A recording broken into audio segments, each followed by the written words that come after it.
America, Israel आणि इराणच्या युद्धामुळे केळी उत्पादकांना फटका. सोलापूरच्या करमाळ्यामध्ये 1200 कंटेनर केळी कोल्ड स्टोरेजमध्ये पडून युद्धजन्य परिस्थितीमुळे कोट्यवधींचा केळीचा माल पडूनच. इराण युद्धामुळे निर्यातक्षम केळी उत्पादकांना मोठा फटका. करमाळ्यामध्ये कंटेनर परत यायला सुरुवात. जवळपास 1200 कंटेनर्स केळी कोल्ड स्टोरेजमध्ये पडून.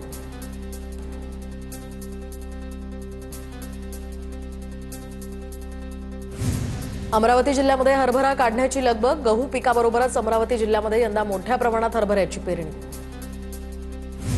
आदिवासींना हक्काचं पाणी न मिळू दिल्यास वेळ पडल्यास वन विभागाचं कार्यालय घेरू. अमरावतीच्या मेळघाटातनं बच्चू कडूंचा राज्य सरकारला इशारा.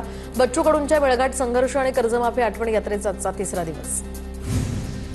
जळगावात भूसंपादन विभागाच्या कार्यालयाबाहेर कर्मचाऱ्यांचं आंदोलन. कमी वेतन दिलं जात असल्याचाही आरोप करत जोरदार घोषणाबाजी. मागण्या न मान्य केल्यास आमरण उपोषण किंवा विधान भवनावर मोर्चा काढणार असल्याचाही इशारा. शनी शिंगणापूर देवस्थान कर्मचाऱ्यांचं विविध मागण्यांसाठी बेमुदत साखळी उपोषण. दिवाळी, बोनस, वेतन या बदलातील फरक, पीएफ आणि इतर मागण्यांसाठी हे उपोषण. सर्व मागण्या मान्य होईपर्यंत उपोषण सुरूच ठेवण्याचाही इशारा. लातूरच्या मुरुडमध्ये अवैध दारू विक्री विरोधात गावकरी आणि महिला आक्रमक. ग्रामस्थांनी ग्रामसभेतील दारूबंदीचा ठरावच पोलिसांच्या स्वाधीन केला. मुरुडमधील अवैध दारू विक्री तातडीनं बंद करण्याचीही मागणी. बुलढाणा जिल्हा परिषदेच्या मुख्य कार्यकारी अधिकाऱ्यांना कायदेशीर नोटीस. मुदत संपलेल्या सरपंचांची प्रशासक म्हणून नियुक्ती करू नये, अन्यथा तो उच्च न्यायालयाच्या आदेशाचा अवमान ठरेल. या नोटीशीत असा उल्लेख केलाय. पाटण विधानसभेतील तांबवे कार्यकारी सोसायटी निवडणूक 13 ते अशी बिनविरोध करण्यात भाजपला यश. तर आमदार अतुल भोसले, सत्यजित पाटणकर यांच्या मार्गदर्शनाखाली हा विजय. बिनविरोध सदस्यांचं अभिनंदन करत सत्कार. आमदार रोहित पवारांची उद्या 11 वाजता पत्रकार परिषद. अजित पवारांच्या विमान अपघातासंदर्भात ते पत्रकार परिषद घेणार आहेत. रोहित पवार नेमके आता कोणते नवीन मुद्दे मांडणार याकडे सर्वांचं लक्ष. जय पवारांनी शेअर केलेला व्हिडिओ दादांच्या विमानाचा नाही. दुसऱ्या विमानात मालक अशा रीतीनं झोपत असेल तर त्यावर कारवाई करावी लागेल. मंत्री छगन भुजबळांची जय पवारांनी पोस्ट केलेल्या व्हिडिओवर प्रतिक्रिया. जय पवारांनी शेअर केलेल्या व्हिडिओवर रोहित पवारांची प्रतिक्रिया. दरम्यान बीएसआर कंपनीचे मालक रोहित सिंग यांच्यावर कारवाई होणार की नाही या संदर्भात शंका. मात्र अजितदादांच्या विमान अपघाताला जबाबदार असणाऱ्यांना कदापि सोडणार नाही, रोहित पवारांचा इशारा. तर पायलटच्या बाजूला झोपणं ही गंभीर बाब आहे. मालकच असं करत असेल तर हे प्रकरण गांभीर्यानं घ्यायला हवं.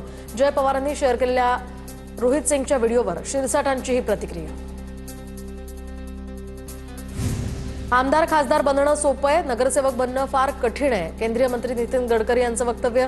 नगरसेवक गल्लीत दिसला नाही तर लोक त्याची तक्रार करतात. नगरसेवकांना निधी मिळत नाही. विरोधी पक्षातील असेल तर निधी मिळणं आणखी कठीण होतं. नितीन गडकरींचं वक्तव्य.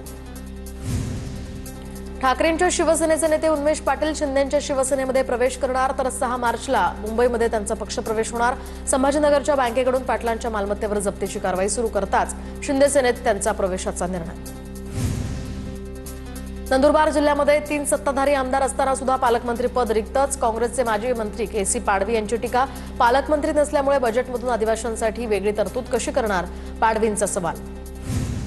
ई चलान विरोधात आता वाहतूकदारांनी पुकारलेलं 5 मार्चचं आंदोलन मागे घ्यावं. परिवहन मंत्री प्रताप सरनाईकांचं आवाहन.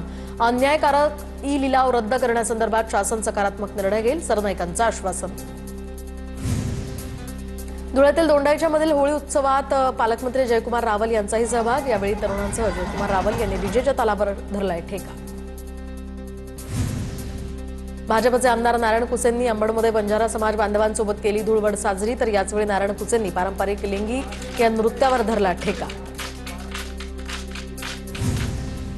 भाजप नेते रावसाहेब दानवेंनी भोकरदनमध्ये कार्यकर्त्यांसोबत धुळवड साजरी केली आहे. दानवेंनी सिलेंडर या ठिकाणी कलरचा वापर करत कार्यकर्त्यांना रंग लावले.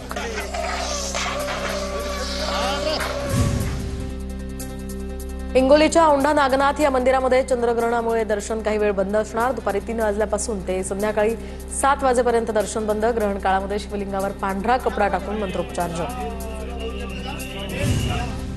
सातपुड्यातील ऐतिहासिक अशा एका काठीच्या होळीसाठी 2 कोटींचा निधी. मंत्री अशोक उईके यांची घोषणा. घोषणेनंतर नंदुरबारमधील नागरिकांकडून आदिवासी विकास मंत्री अशोक उईके यांच्या हाती धनुष्यबाण देत सत्कार.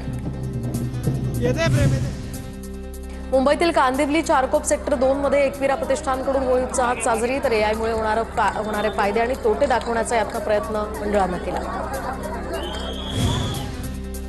साताऱ्यातील बावधनमध्ये रात्री या ठिकाणी बगाडी यात्रा रविवारी 8 मार्चला पार पडणार. यावर्षीचा बगाड्या होण्याचा मान विठ्ठल सोपान कदम यांना मिळालाय. दरम्यान नवस्फूर्ती करण्यासाठी यावर्षीचा मान त्यांना मिळाल्याची माहिती. परभणीच्या सेलूमधील बोथ तांडामध्ये बंजारा समाजातर्फे पारंपरिक पद्धतीने होळी साजरी, तर या उत्सवामध्ये तांड्यातील महिला पारंपरिक वेशभूषेत सहभागी. याचवेळी हलकी, डफ, ढोल, ताशावर महिलांनी लेंगी नृत्य सादर केलं.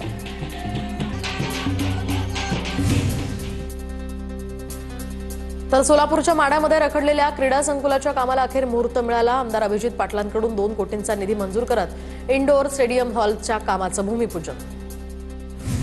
हिंगोली जिल्हा पोलीस दलाच्या भरतीमध्ये गैरहजर राहिलेल्या उमेदवारांना पुन्हा संधी. पुरुष उमेदवारांना 4 मार्च तर महिला उमेदवारांना 5 मार्चला पुन्हा एक संधी मिळणार. हिंगोलीचे पोलीस अधीक्षक निलाब रोहन यांचा हा निर्णय. डोंबिवली पूर्वेत मोगावीरा या महाजन ह्या सेवा संघ बगवाडीमध्ये कुरंदजनी या कार्यक्रमाचं आयोजन. दिल्लीतील प्रजासत्ताक दिनाच्या परेडमध्ये सहभागी झालेल्या ठाण्यातील शबरीश आनंद हेम्माडी यांचा यावेळी सन्मान. डोंबिवली पूर्वेमध्ये मोगवीरा महाजन सेवा संघाच्या नंतर आता गोंदियाच्या डौकी पुराडा रस्त्याची दयनीय अवस्था असल्याचं समोर. 15 किलोमीटर रस्त्यावर खड्ड्यांचं साम्राज्य. जीव मुठीत घेऊन प्रवास करावा लागत असल्यानं नागरिकही संतप्त. तात्काळ रस्त्याची दुरुस्ती करण्याची मागणी. नाशिक जिल्हा परिषदेमध्ये नोकरी देण्याचं बनावट नियुक्ती पत्र देत या सगळा फसवणूक केल्याचा प्रकार समोर. संबंधित व्यक्ती पंचायत समिती कार्यालयामध्ये हजर झाल्यानं ही फसवणूक झाल्याचं उघड. संबंधितांविरुद्ध आता तात्काळ गुन्हा दाखल करण्याचे आदेश. सांगलीच्या शिराळ्यातील इटकरेमध्ये घराला भीषण आग. 7.5 लाखांच्या रोख रकमेसह सोन्या चांदीचे दागिने जळून खाक. शॉर्ट सर्किटमुळे आग लागल्याची प्राथमिक माहिती. मुंबईच्या आगरीपाडा परिसरामध्ये पोर्तुगालच्या महिलेची छेडछाड करणाऱ्या 2 आरोपींना मुंबई पोलिसांकडून अटक. मनखुश कुमार शर्मा आणि गुलशन शर्मा अशी आरोपींची नावं. शिरूर तालुक्यातील रांजणगाव गणपती परिसरामध्ये स्फोटाच्या धक्क्यानं घरांना तडे. स्फोटामुळे अनेक नागरिक घराबाहेर धावत आले. काही घरांच्या भिंतींनाही किरकोळ तडे. पुण्याच्या भोरमधील न्हावी गावातील शाळेमध्ये विद्यार्थ्यांनी कपाळावर टिळा लावून शाळेत जाण्यास मज्जाव करण्यात आलाय. मुख्याध्यापकांकडून याला विरोध. हिंदुत्ववादी कार्यकर्ते या विरोधात आक्रमक. शिवप्रतिष्ठानच्या कार्यकर्त्यांनी मुख्याध्यापकांना जाब विचारला. गोंधळानंतर मुख्याध्यापकांकडून विद्यार्थ्यांना टिळा लावून शाळेत येण्यास परवानगी. धुलीवंदनाच्या पूर्वसंध्येला वानवडी पोलिसांनी गावठी दारूचा मोठा साठा जप्त केला. 4 चाकीमधून 420 लिटर गावठी दारूची विक्री करणाऱ्या 2 जणांना अटक. 35 लिटर क्षमतेचे 12 कॅन पोलिसांकडून जप्त.